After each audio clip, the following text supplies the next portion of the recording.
A ver, pensemos por un momento en la familia más despiadada que se nos ocurra de una serie de televisión. Asesinatos, traiciones, fiestas escandalosas y una sed de poder que no se acaba nunca. Vamos, una trama de crimen, de escándalo, que parece sacada de la ficción más loca.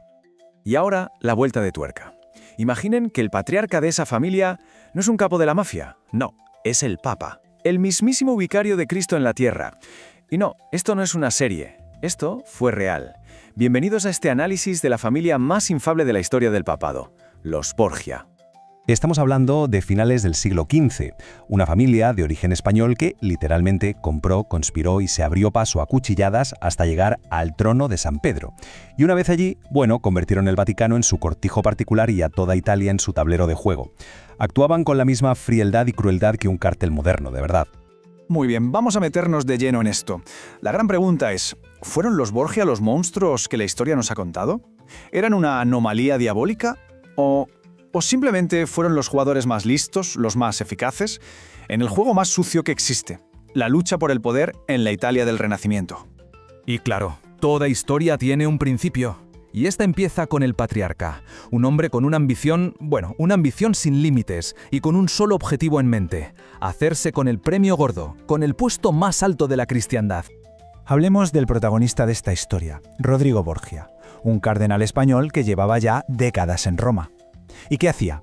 Pues acumular una fortuna, pero una fortuna obscena. Una buena colección de hijos ilegítimos. Pero ojo, que aquí viene lo curioso. A estos hijos los adoraba. Tenía una devoción por ellos casi religiosa. Su ambición no era solo para él, era para ellos, para su clan, para su linaje. Es que sus hijos no eran solo su familia, eran sus mejores armas, sus mayores activos. Estaba César, el estratega, letal; Lucrecia, la belleza utilizada como moneda de cambio; y Juan, el favorito. Cada uno de ellos fue una pieza clave, un instrumento para que la familia alcanzara el poder absoluto. El año clave es 1492. Muere el Papa Inocencio VIII, y el cónclave que se reúne para elegir a su sucesor, digamos que de espiritual tuvo poco. Fue básicamente una subasta al mejor postor. ¿Y quién estaba allí con la cartera bien llena y dispuesto a todo? Exacto, Rodrigo Borgia.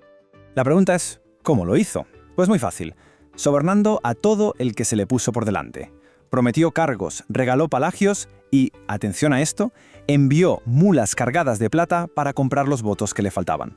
Así de claro. Y así Rodrigo Borgia se convirtió en el Papa Alejandro VI. El escándalo en toda Europa fue monumental.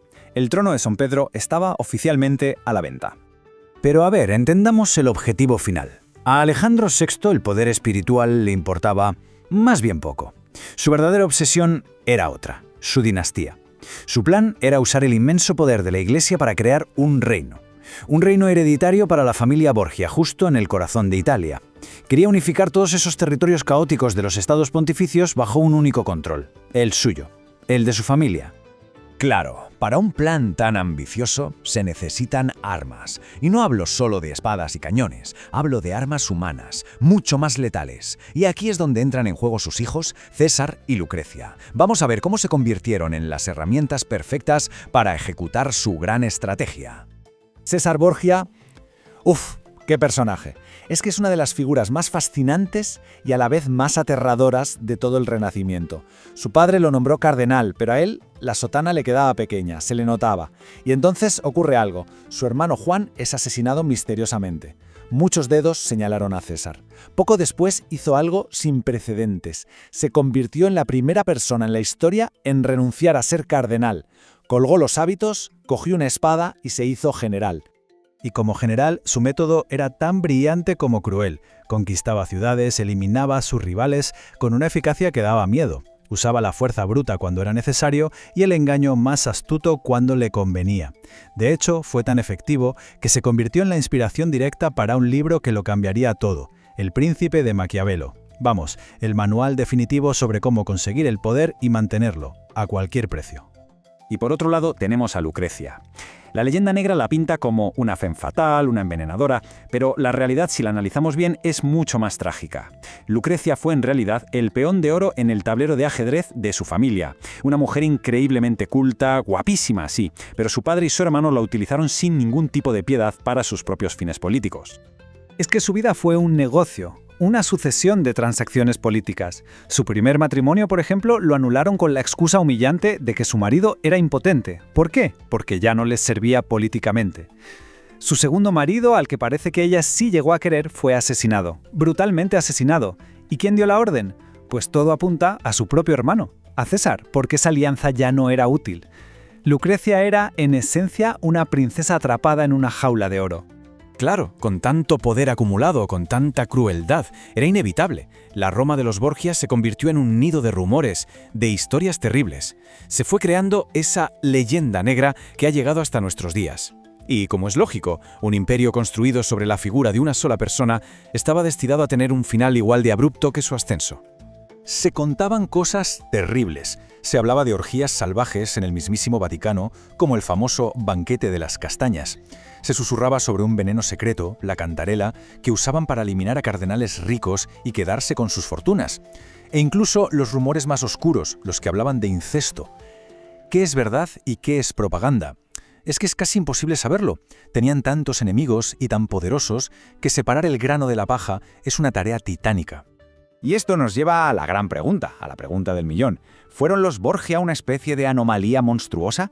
Porque, seamos sinceros, sus rivales, los Sforza en Milán, los Medici en Florencia, no eran precisamente monjitas de la caridad. Quizá la gran diferencia es que los Borgia no inventaron este juego sucio, simplemente lo jugaron mejor que nadie, y sobre todo con muchísimos menos remordimientos. Pero como decíamos, un imperio que depende de un solo hombre es increíblemente frágil. Y el final llegó de repente.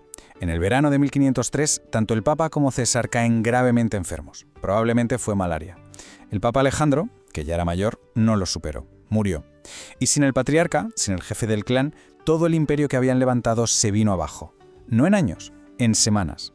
César sí sobrevivió a la enfermedad, pero quedó tan débil, tan fuera de juego, que no pudo controlar la elección del siguiente papa. Lo arrestaron, consiguió escapar y acabó muriendo años después en una escaramuza sin importancia en España. Es tremendo pensarlo. Su lema era o César o nada. Y al final fue nada. La caída, como vemos, fue tan meteórica como el ascenso. Pero entonces, ¿qué queda de ellos? ¿Cuál es el legado que dejaron en la historia? Pues es un legado sin duda muy oscuro y muy profundo. Para la historia, el papado de Alejandro VI se considera casi por unanimidad el punto más bajo, el nadir moral de la Iglesia Católica. Su corrupción era tan descarada, la forma en que usó el cargo más sagrado del mundo para el beneficio de su propia familia, dejó una mancha que es simplemente imborrable. Es que su nepotismo, los escándalos continuos, todo eso fue tan notorio que, sin quererlo, abonaron el terreno para lo que vendría después. Crearon un clima de descontento, de hartazgo generalizado, que solo unos pocos años más tarde, un monje alemán llamado Martín Lutero supo capitalizar para romper la cristiandad en dos. Para siempre.